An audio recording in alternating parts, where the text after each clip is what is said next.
Non, rien de particulier? Brigitte? Non? Non? Ok. Super.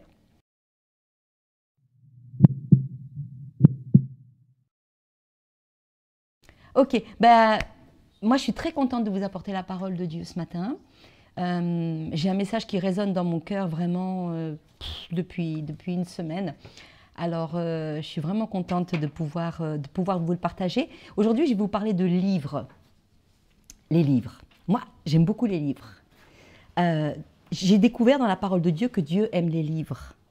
Et je vous ai ramené 2 livres que j'ai achetés. Ce sont de vieux livres. Celui-ci date de 1800 et quelques. C'est un dictionnaire de géographie. Si tu veux l'utiliser pour tes cours. 1800, dictionnaire de géographie ancienne et moderne.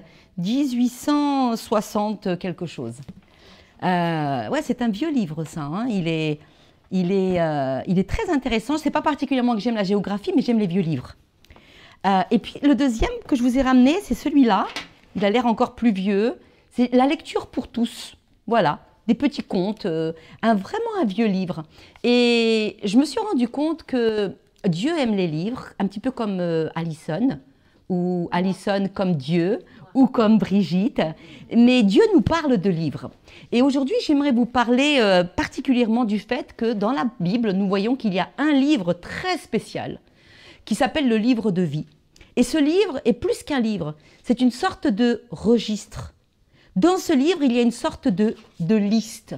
Et cette liste, elle est essentielle, elle est primordiale, parce que les personnes qui sont sur ce registre, dans ce livre céleste, eh bien, c'est les personnes qui vont hériter de la vie éternelle.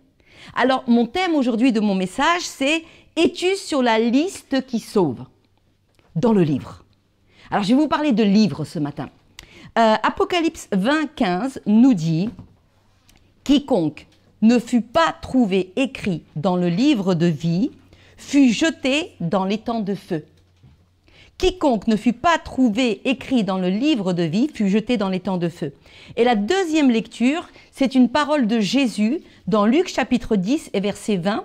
Et effectivement, vous pouvez prendre des notes aujourd'hui, je vais vous donner beaucoup de versets et comme ça, vous allez pouvoir un petit peu relire tout ça à la maison. Luc 10, Jésus dit « Ne vous réjouissez pas de ce que les esprits vous sont soumis. » Parce que les disciples revenaient tout contents parce qu'ils disaient « Maître, même les démons nous sont soumis à la prononciation de ton nom. » Il a dit « Ça, c'est cool, c'est bien, mais ne vous réjouissez pas de ça en priorité, mais réjouissez-vous de ce que vos noms sont écrits dans les cieux. » Le Luc chapitre 10, verset 20.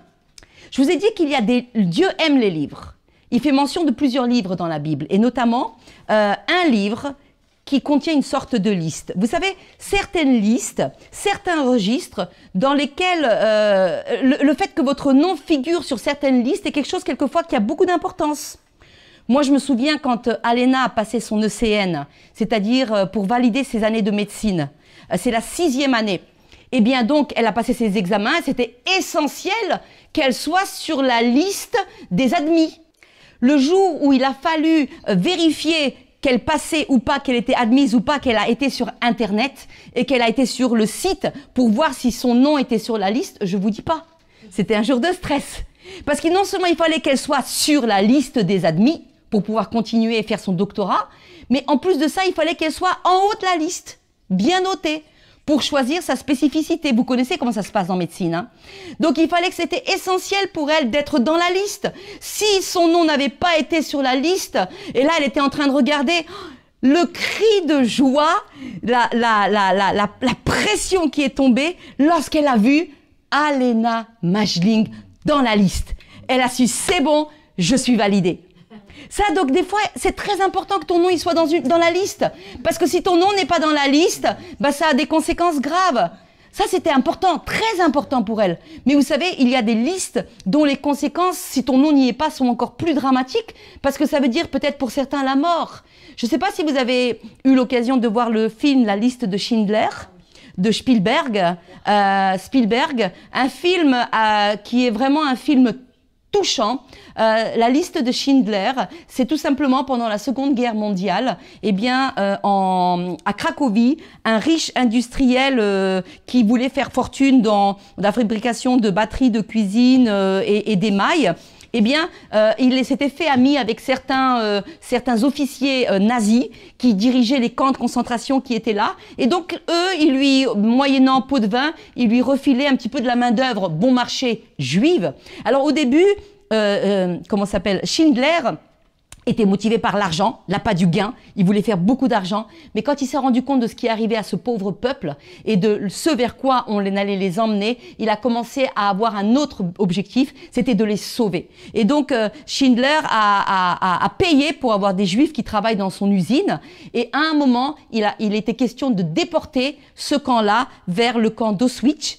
Et donc, qu'est-ce qu'il a fait? Il a payé pour chaque juif, il a acheté des juifs, comme quoi il avait besoin d'eux pour travailler dans son usine. Et en fait, il a acheté 1100 noms, 1100 personnes. Donc il y avait une liste, et quelle n'était pas la détresse, le déchirement, quand il a fallu choisir qui sera sur la liste.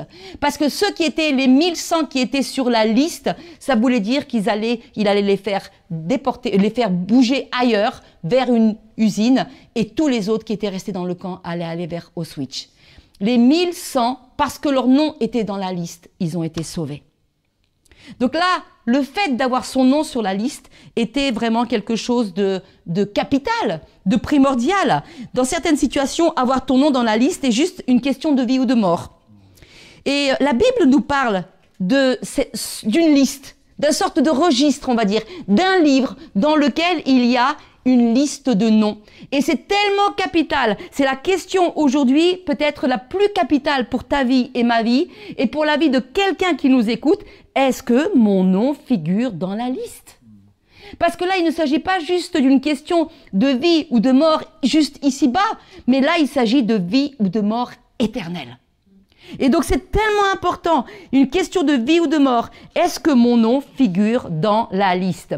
Il semblerait que ce livre céleste dont nous allons parler, le livre de vie, contienne une sorte de liste. La liste de tous ceux qui appartiennent à l'agneau, de tous ceux qui ont été sauvés par l'agneau, de tous ceux qui ont vécu une véritable conversion de cœur et qui sont restés fidèles jusqu'au bout. Leur nom est gravé, et je pense que ça doit être gravé, écrit avec quelque chose qui ressemble au sang de l'agneau qui nous a rachetés.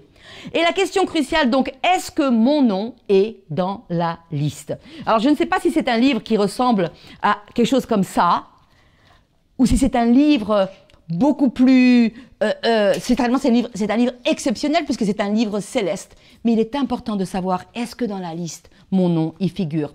Daniel 12:1, puisque nous sommes en train de parler de Daniel, en parlant de la fin des temps, nous parle de livres. Il nous dit, en ce temps-là, dans la fin des temps, ceux de ton peuple qui seront trouvés inscrits dans le livre seront sauvés.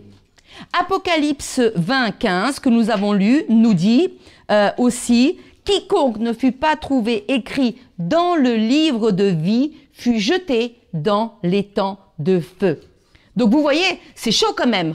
C'est chaud. Et ça veut dire que, eh bien, il est essentiel. Ça devrait être peut-être la question la plus importante de ta vie, de ma vie. Seigneur, est-ce que mon nom est bien dans ton livre? C'est ça qui m'importe le plus. Voyez-vous, donc j'ai dit Dieu aime les livres. Il y a plusieurs mentions de livres dans la Bible. Par exemple, il nous est parlé du livre de Dieu. Il nous est parlé du livre de vie. Il nous est parlé aussi qu'il y a des choses qui sont, des noms qui sont écrits dans les cieux, quelque part. Il nous est parlé du livre. Il nous est parlé aussi d'un livre de souvenirs. Et la première personne qui a fait mention d'un livre céleste tenu par Dieu, c'est Moïse. Moïse, dans Exode 32, 31, 33, alors que le peuple d'Israël s'était de nouveau rebellé contre Dieu en se détournant et en construisant un dieu d'or, eh bien Moïse retourne vers l'Éternel et dit « Ah, ce peuple a commis un grand péché. Ils se sont fait un dieu d'or. Pardonne maintenant leurs péchés. » Et rendez-vous compte, le discernement spirituel qu'il avait et l'audace qu'il avait. Il dit, pardonne leurs péchés, sinon, efface de ton livre, efface-moi de ton livre que tu as écrit. Moïse avait déjà cette révélation prophétique qu'il y a dans le ciel un livre céleste où Dieu note des choses et des noms.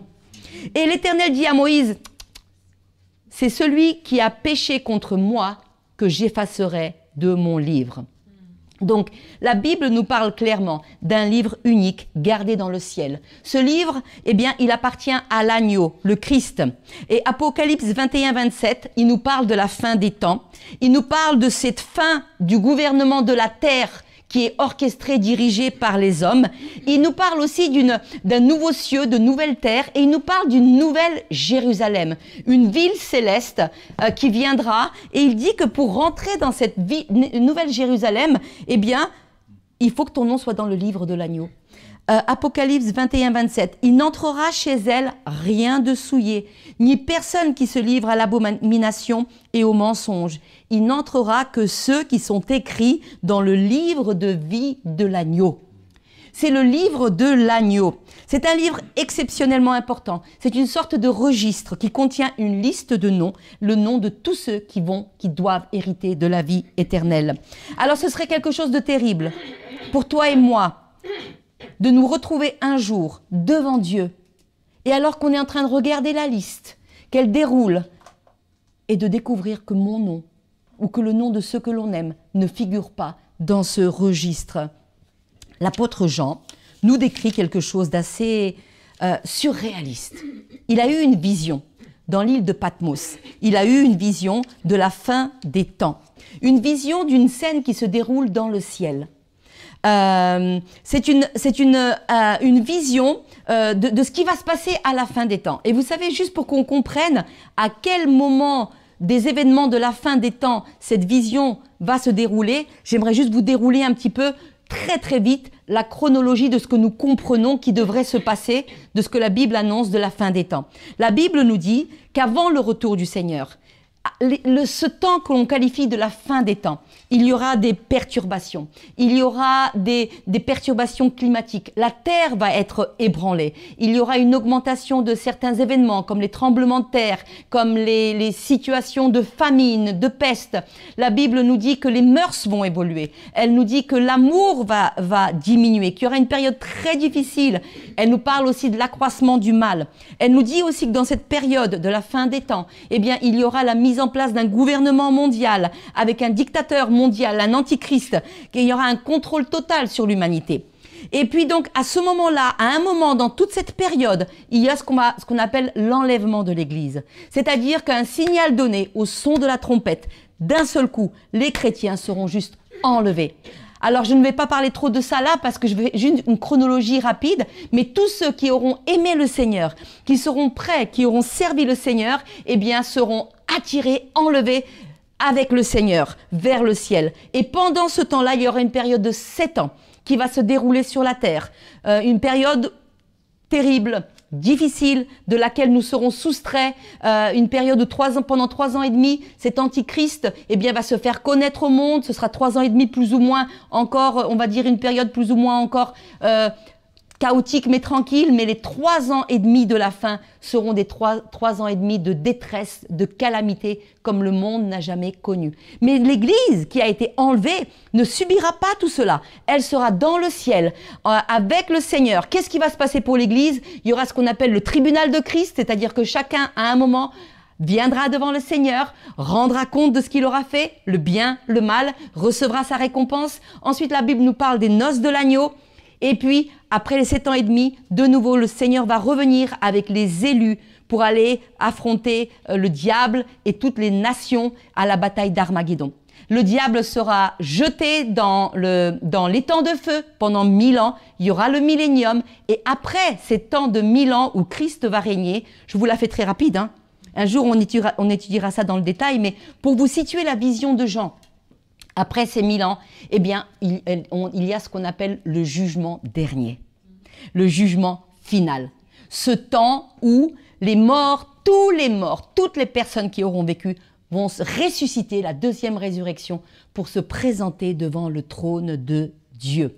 Et la vision dont j'aimerais vous parler, la scène surréaliste dont j'aimerais vous parler là, alors que des livres vont être ouverts, ça se situe à ce moment-là, après les 1000 ans, au jugement final. L'Église ne sera pas, comment dire, l'Église, l'épouse de Christ, ne sera pas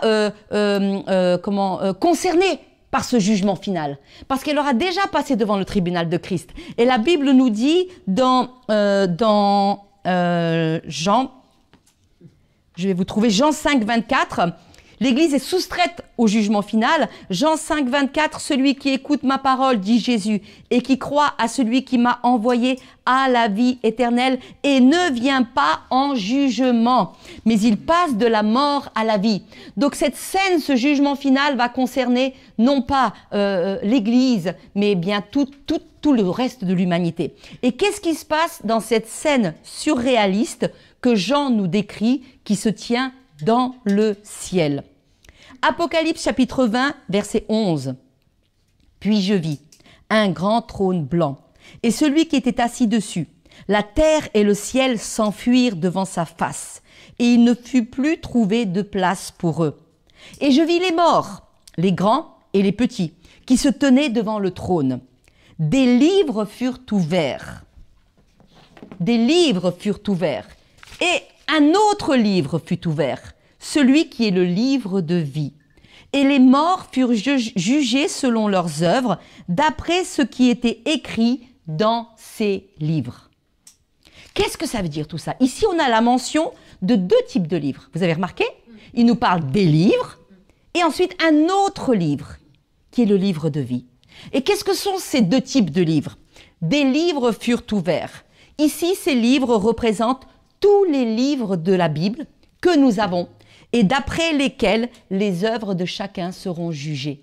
Les hommes ne pourront pas dire « Je ne savais pas ce que tu voulais, Seigneur. Je ne connaissais pas ta volonté. » Il va dire « Je vous ai laissé les livres.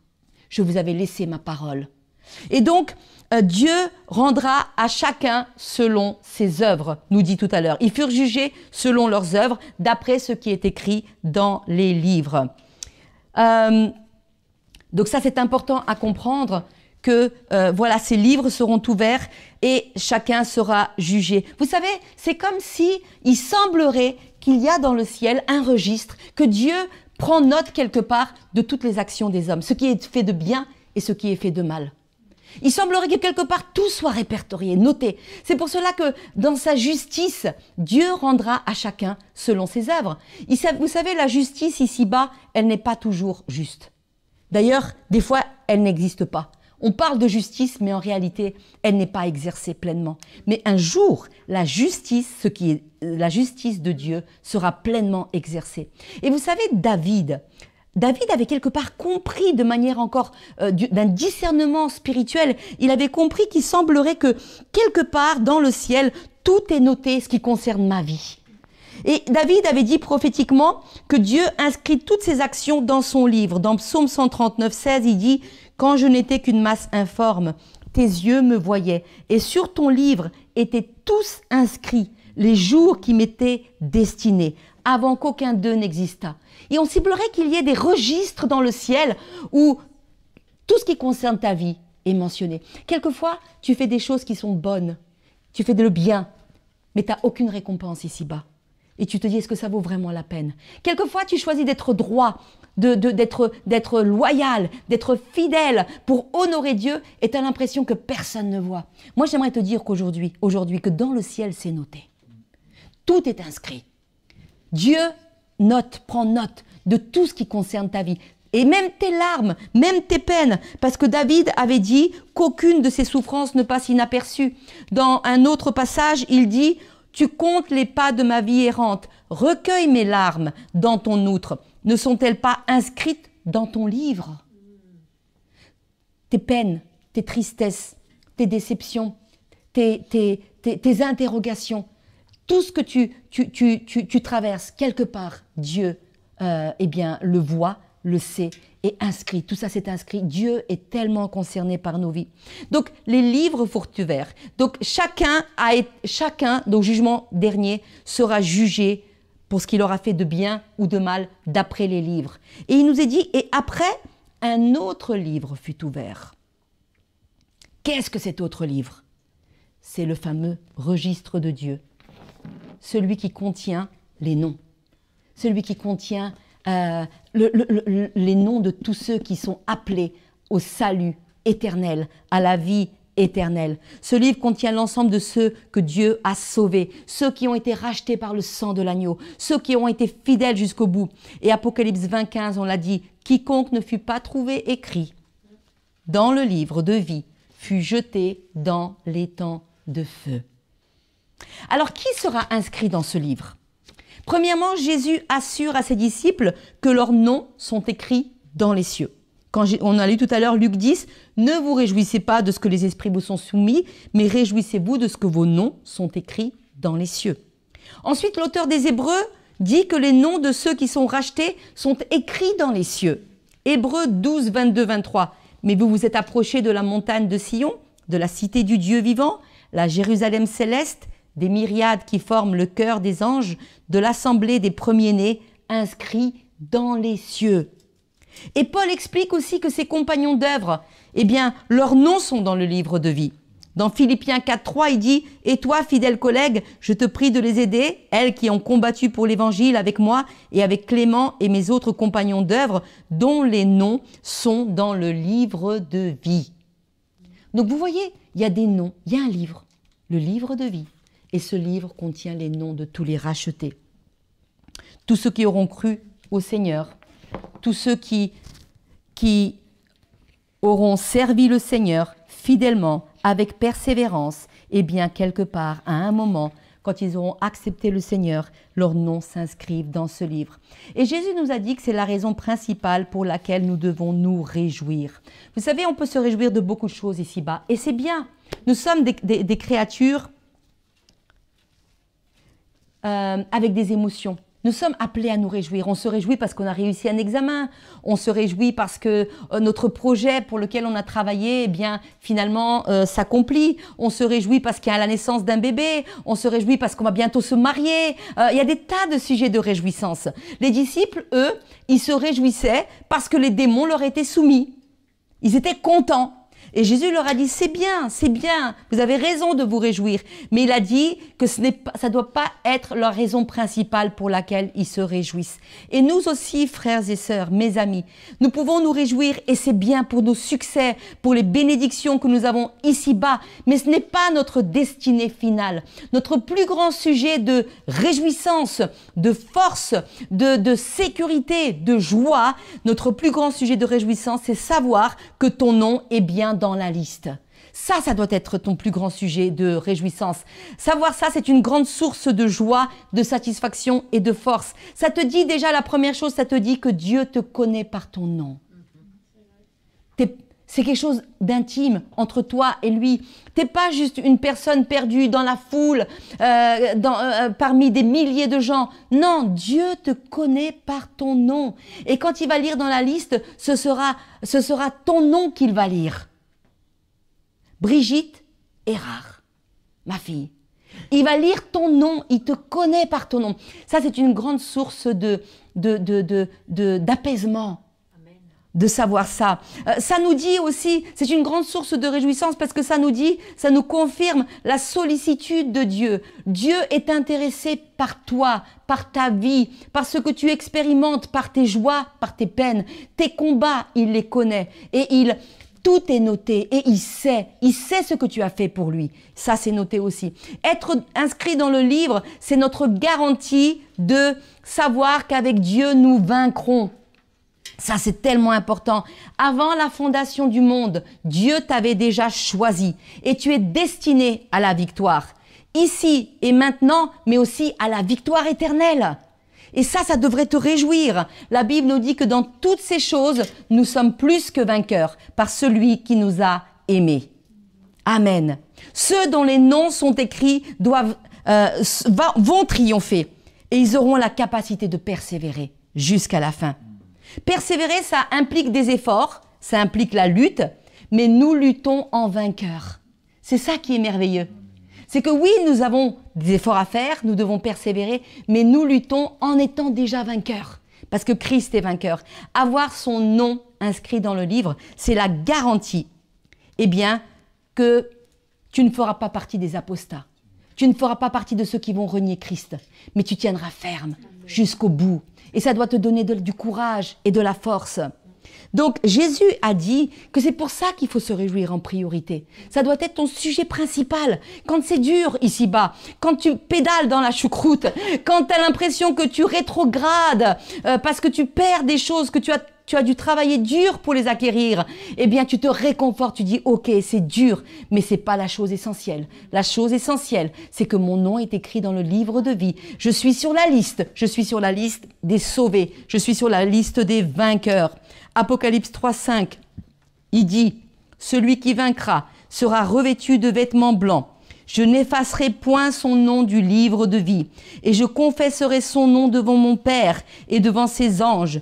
Que celui qui a des oreilles entende ce que l'Esprit dit aux églises. » Alors lorsque vous êtes découragé, sur le point d'abandonner, lorsque vous constatez un petit peu des fois le chaos qui est autour de nous, qui déstabilise, on a besoin d'un point d'ancrage, on a besoin de quelque chose qui nous sécurise. Lorsque l'angoisse veut frapper à ta porte, lorsque peut-être la tentation te rend visite, tu dis « je peux pas succomber parce que mon nom est sur la liste.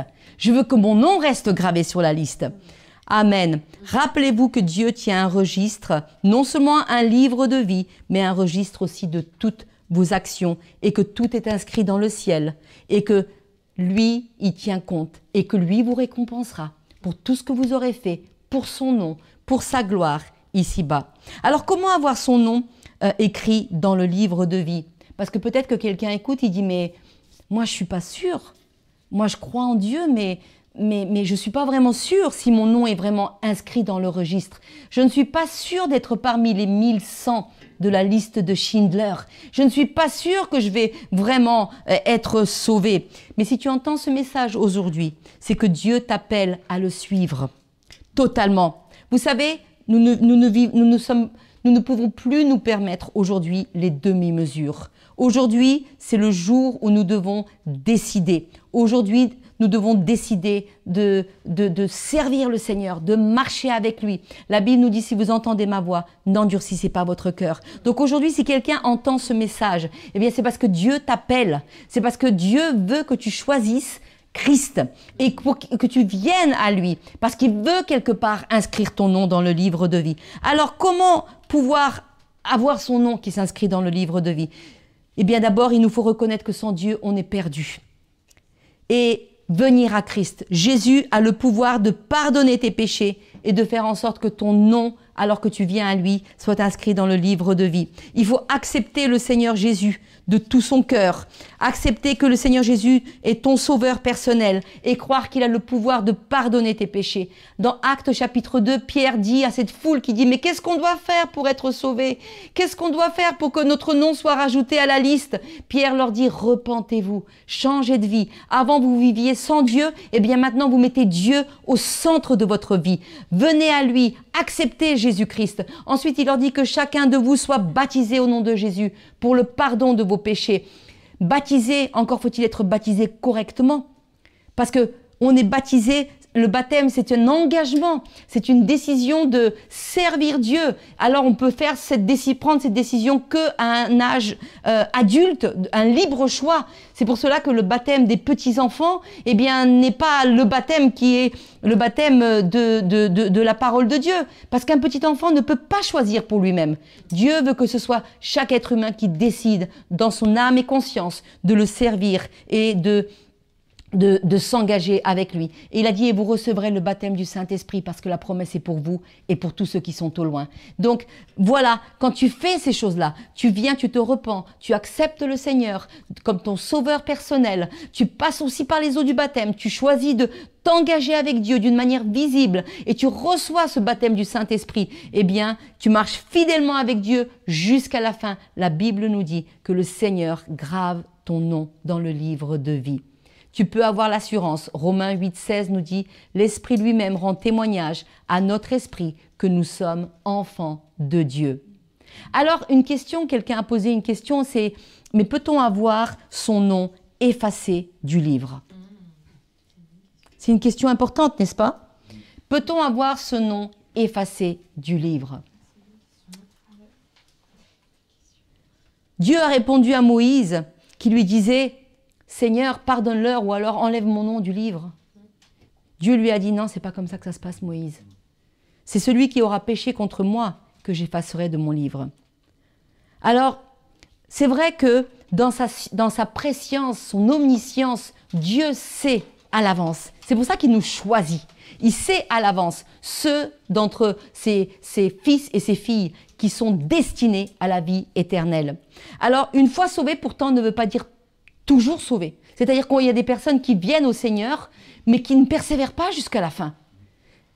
Est-ce que ça veut dire qu'elles étaient vraiment destinées à la vie éternelle? Parce que l'apôtre nous dit que tous ne sont pas des nôtres. S'ils avaient été des nôtres, ils seraient restés avec nous. Mais certains n'étaient pas destinés au salut. Donc, est-ce qu'à chaque fois qu'on pêche, un ange vient avec une gomme, il efface ton nom? Et quand tu te repens, il réécrit vite le nom. Et puis tu pêches et puis il prend avec du blanco, il réefface le nom. Et puis après, de nouveau, tu dis Seigneur, et il regrave ton nom. Je ne pense pas que ça se passe comme ça. Je pense que le Seigneur, dans sa grâce, il sait que nous sommes faillibles. Il sait que toi et moi, nous allons chuter. Il sait que toi et moi, nous allons devoir demander pardon. Il sait que toi et moi, nous allons devoir nous repentir.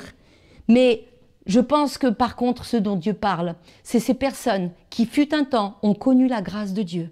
Ils ont connu le toucher de Dieu.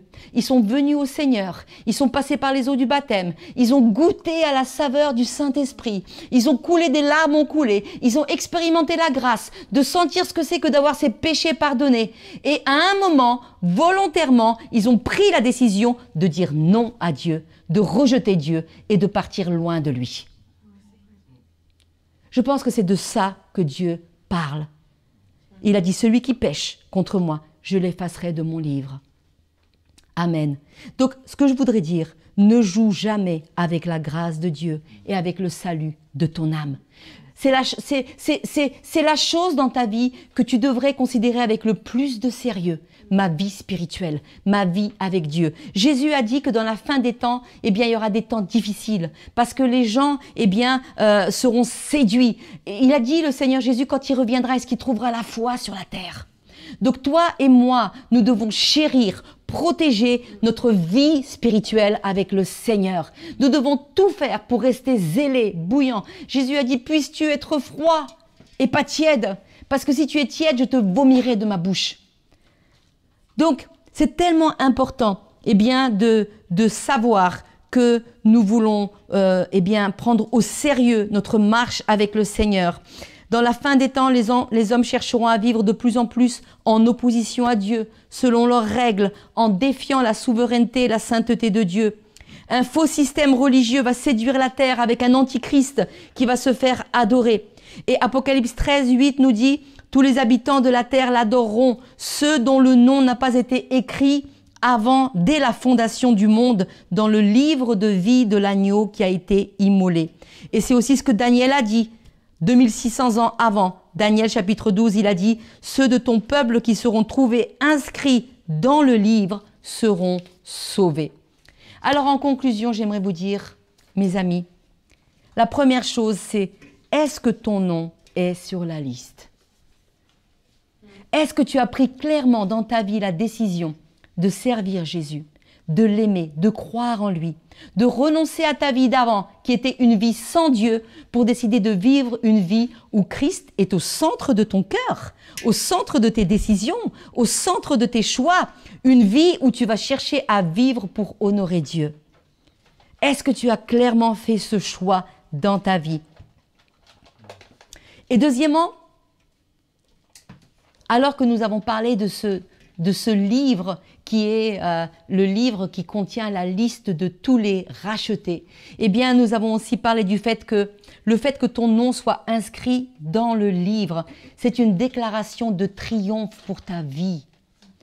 C'est une déclaration que, quoi qu'il arrive, tu connais la fin.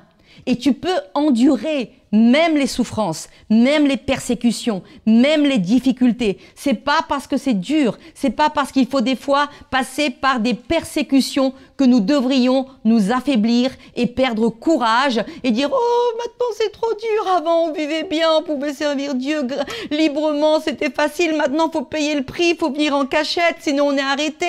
Ben moi, si c'est comme ça, je ne sers plus Dieu. » Non, le fait que ton nom soit gravé, inscrit dans le livre de vie, ça veut dire qu'en toutes circonstances, tu vis le triomphe avec Jésus.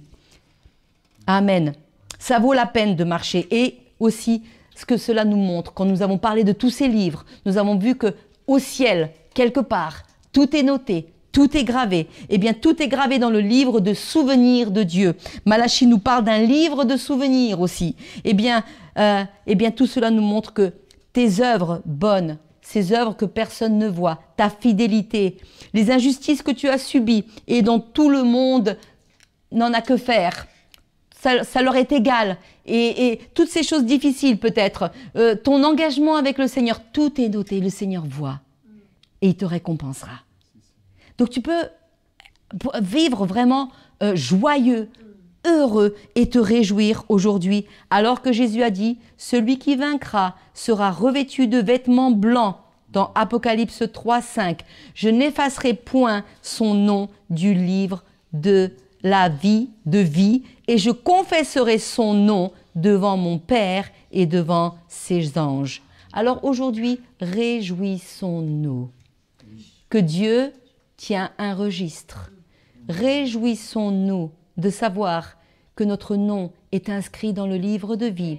Et si tu n'as pas encore pris la décision, eh bien, de servir Christ, de te réconcilier avec Dieu, de devenir un enfant de Dieu, de passer par les eaux du baptême, d'accepter le Seigneur, je t'encourage, je te supplie, je t'exhorte, j'insiste, fais-le aujourd'hui. Fais-le aujourd'hui. Et à l'instant même où tu vis une nouvelle naissance spirituelle, où tu acceptes Jésus, que ton esprit revient à la vie et que Dieu vient habiter dans ton cœur, eh bien tu deviens enfant de Dieu. Et quelque part dans le ciel, les livres sont ouverts, un livre céleste. Et l'agneau, avec son sang peut-être, je ne sais pas, grave ton nom dans le livre de vie. Et pour toi, c'est l'assurance de la victoire et du triomphe. Amen. Dieu aime les livres, comme Brigitte, comme Alison, comme vous, comme moi. Et dans ces livres sont inscrits des choses merveilleuses qui te concernent. Ne sois pas découragé, parce que le Seigneur Jésus te récompensera. Et il connaît toutes choses qui te concernent. Alors j'aimerais vous inviter à vous mettre debout, et peut-être que nous allons juste prier. J'aimerais prier peut-être pour quelqu'un qui va écouter cette vidéo. Et j'aimerais demander au Seigneur qu'il vienne t'aider à faire le choix aujourd'hui, de te réconcilier avec Dieu, afin que tu aies l'assurance que ton nom sera gravé dans le livre de vie et que tu seras parmi la liste des rachetés, ceux qui vont hériter de la vie éternelle. Amen. Alors Seigneur, je veux te demander, Seigneur, ce matin, te remercier pour toutes ces bontés, Seigneur, te remercier pour ces révélations, te remercier, Seigneur, de nous avoir révélé toutes ces choses, Seigneur, pour nous encourager, pour nous fortifier, pour nous exhorter à ne pas perdre courage. Quoi qu'il arrive, Seigneur, nous connaissons la fin de l'histoire et nous savons, Seigneur, qu'avec toi, nous sommes plus que vainqueurs. Et je voudrais te prier, Seigneur, peut-être pour une personne qui va écouter cette vidéo et qui va dire « Mais moi, je ne suis pas sûr que mon nom soit dans la liste. » Je te demande, Seigneur Jésus, d'aider cette personne, Seigneur Jésus, à venir à toi, Seigneur, à te donner son cœur, à se repentir de ses péchés, à t'inviter personnellement à devenir son sauveur et à vraiment se réconcilier avec toi, devenir un enfant de Dieu, parce que tu as dit, Seigneur Jésus, qu'à ce moment-là, Seigneur, quelque chose de surnaturel se passe dans le ciel. Père, je demande cela au nom puissant de Jésus-Christ. Merci, Seigneur, parce qu'encore maintenant, quelqu'un va être arraché du royaume des ténèbres, transporté dans le royaume de ton admirable lumière. Tu vas sauver, Seigneur, tu vas libérer et délivrer. Merci, agneau de Dieu, dans le nom de Jésus. Amen.